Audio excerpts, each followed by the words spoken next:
Telugu PMC ప్రేక్షకులకు స్వాగతం. Hi friends, మీరు గనక ఇప్పుడే మా ఛానల్కు వచ్చినట్లయితే మా ఛానల్ని సబ్స్క్రైబ్ చేసుకోండి. సబ్స్క్రైబ్ చేయడంతో పాటు పక్కనే ఉన్న బెల్ ఐకాన్ని క్లిక్ చేయండి. మీనాక్షి చౌదరి మోడల్గా కెరియర్ స్టార్ట్ చేసి 2018లో మిస్ ఇండియాగా గెలుపొందింది.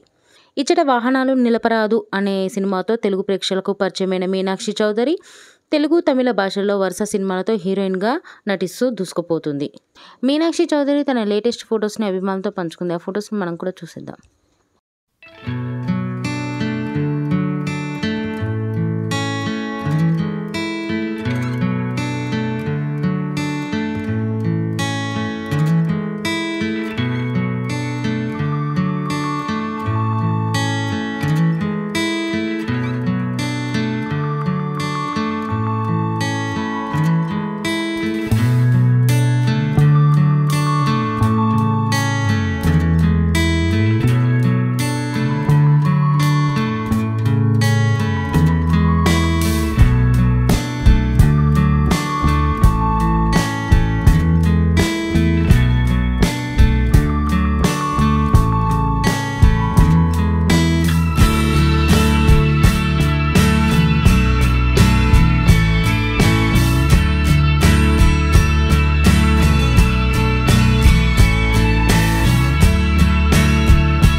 ఈ వీడియో మీకు నచ్చినట్లయితే లైక్ చేసి మరిన్ని టాలీవుడ్ లేటెస్ట్ అప్డేట్స్ మిస్ అవ్వకుండా చూడాలంటే తెలుగు పిఎంసి ఛానల్ను సబ్స్క్రైబ్ చేసుకొని పక్కనే ఉన్న బెల్ ఐకాన్ని క్లిక్ చేయండి.